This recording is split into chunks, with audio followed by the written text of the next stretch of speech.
Halo semuanya, pernah kepikiran nggak sih apa sebetulnya arti dari diselamatkan? Hari ini kita bakal bedah tuntas salah satu gagasan terbesar dalam teologi, soteriologi, atau gampangnya doktrin keselamatan. Ini adalah sebuah perjalanan loh, perjalanan dari dosa menuju sebuah kehidupan yang baru. Yuk kita mulai? Bener, Prof. Saya sering banget dengar kata itu, diselamatkan. Tapi jujur ya, Prof, ini tuh kadang kayaknya ngawang-ngawang gitu loh. Diselamatkan dari apa sih sebenarnya? Dari neraka? Dari kebiasaan buruk saya? Dari apa? Nah, itu pertanyaan kunci.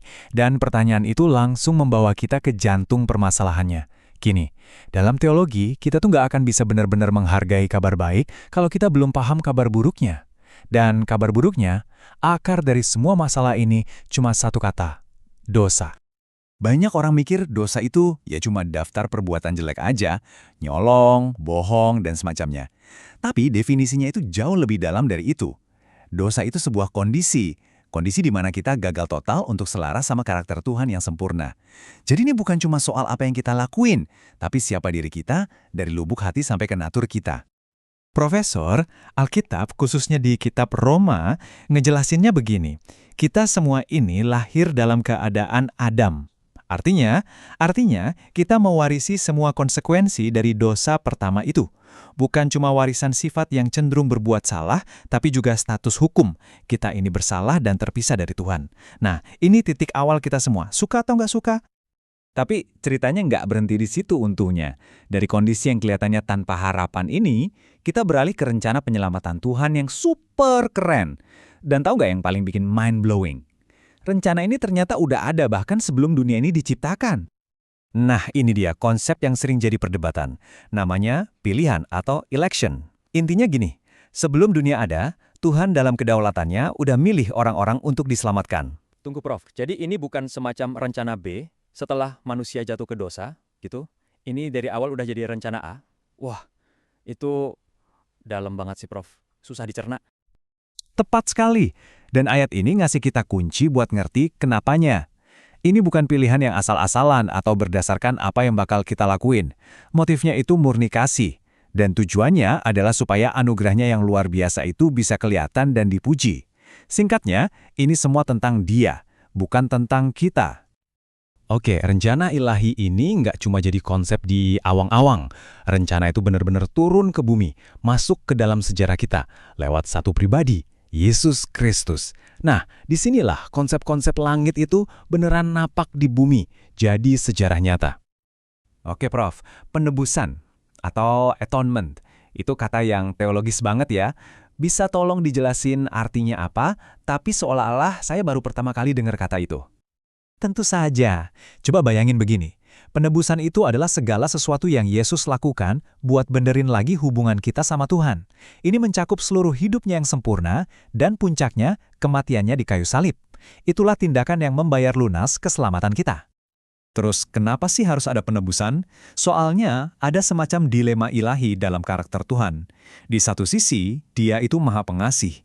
Dia nggak mau kita binasa. Tapi di sisi lain, Dia itu Maha Adil, dan keadilannya menuntut dosa itu harus dihukum. Nah, salib itu adalah solusi yang benar-benar jenius, di mana kasih dan keadilan bisa bertemu dengan sempurna. Dan karya Kristus ini punya dua sisi yang keren banget. Coba kita pakai analogi keuangan ya. Ketaatan pasifnya, yaitu kematiannya, itu ibarat pembayaran lunas utang dosa kita yang segunung yang nggak mungkin kita bayar sendiri. Tapi itu baru setengah cerita. Ketaatan aktifnya, seluruh hidupnya yang tanpa cacat, itu ibarat transfer kekayaan kebenarannya yang tak terbatas, langsung ke rekening kita. Jadi kita bukan cuma bebas utang, tapi kita juga langsung dinyatakan kaya raya di hadapan Tuhan. Luar biasa kan? Oke, kita udah bahas rencana ilahi dan tindakan bersejarahnya. Sekarang, gimana caranya ini semua jadi relevan buat kita, buat saya, buat Anda, di sini sekarang juga. Mari kita bawa ini ke tingkat yang paling personal. Nah, persis Prof. Ini pertanyaan paling penting buat saya. Kan semua itu kejadiannya ribuan tahun lalu. Gimana caranya peristiwa super besar itu bisa jadi milik saya secara pribadi? Apa jembatan yang nyambungin karya Kristus sama hidup saya? Jembatan itu adalah sebuah konsep hukum yang luar biasa. Namanya pembenaran atau justification. Bayangin kita lagi di ruang sidang. Tuhan itu hakimnya. Nah, gara-gara apa yang Kristus udah lakuin, hakim itu ketok palu dan bilang, kita tidak bersalah, bahkan dianggap benar. Penting banget buat kita ngerti ya, ini bukan soal perasaan kita atau kita udah jadi orang baik, tapi ini soal status hukum kita yang baru di hadapannya. Dan kita menerima vonis ini lewat iman. Ingatkan kondisi kita dalam Adam di awal tadi? Sekarang coba deh kita bandingin sama kondisi baru kita dalam Kristus. Coba lihat pertukaran yang paling gila ini. Status bersalah ditukar jadi dibenarkan. Penghukuman ditukar jadi pengampunan. Keterpisahan ditukar jadi diadopsi sebagai keluarganya. Ini adalah transformasi status paling radikal yang bisa kita bayangin. Jadi, apa yang perlu kita lakuin buat dapat status baru ini? Ayat ini jawabannya simpel banget. Taruh iman kita pada Yesus. Iman itu bukan pekerjaan yang kita lakuin buat dapat keselamatan ya. Iman itu ibarat kita cuma datang dengan tangan kosong, buat menerima hadiah yang udah lunas dibayarin. Tapi ceritanya nggak berhenti pas kita dibenarkan. Kalau pembenaran itu gerbang masuknya, sekarang kita memulai perjalanan di dalam kerajaan. Jadi ini bukan garis finish, tapi justru garis start untuk sebuah kehidupan yang baru dan terus berubah. Profesor, sejak kita dibenarkan, Roh Kudus mulai bekerja terus-menerus di dalam kita. Kita dilahirkan kembali secara rohani, itu namanya regenerasi. Kita diangkat jadi anak dalam keluarga Tuhan, itu adopsi. Kita dibentuk terus-menerus jadi makin mirip Kristus, itu pengudusan. Dan kita dipegang erat-erat sama Tuhan sampai akhir, itu namanya ketekunan. Nah, proses pertumbuhan ini namanya pengudusan atau sanctification. Ini bukan soal jadi sempurna dalam semalam, bukan. Ini proses seumur hidup di mana Roh Kudus pelan-pelan tapi pasti ngebentuk karakter kita supaya makin mirip sama karakter Kristus, dari kemuliaan kepada kemuliaan. Tapi gimana kalau di tengah jalan kita gagal? Jatuh bangun, apa kita bisa kehilangan keselamatan ini? Yesus sendiri yang ngasih jaminan luar biasa. Keselamatan kita itu nggak bergantung pada seberapa kuat kita megang Dia, tapi seberapa kuat Dia megang kita. Nah, ini doktrin yang menenangkan banget, namanya ketekunan orang-orang kudus.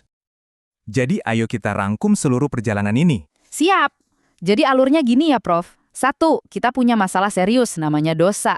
2, tapi Tuhan punya rencana abadi buat nyelamatin kita. 3, rencana itu dieksekusi sama Kristus lewat penebusannya. 4, kita nerima manfaatnya lewat iman dan status kita jadi benar. 5, hasilnya kita mulai hidup baru yang terus diubah sama Rohnya. Tepat sekali, ringkasan yang sempurna. Profesor, setelah kita memetakan seluruh perjalanan luar biasa ini, pertanyaan terakhir bukan lagi buat saya, tapi untuk Anda yang mendengarkan. Apa arti jalan keselamatan ini bagi hidup Anda? Karena ini bukan cuma sekedar informasi teologis, ini adalah sebuah undangan untuk mengalami transformasi yang paling dalam. Profesor, terima kasih banyak sudah mengikuti pembahasan kita kali ini. Semoga perjalanan kita menyelami doktrin keselamatan ini gak cuma menambah pengetahuan, tapi juga memperdalam rasa takjub kita. Sampai jumpa di kesempatan berikutnya.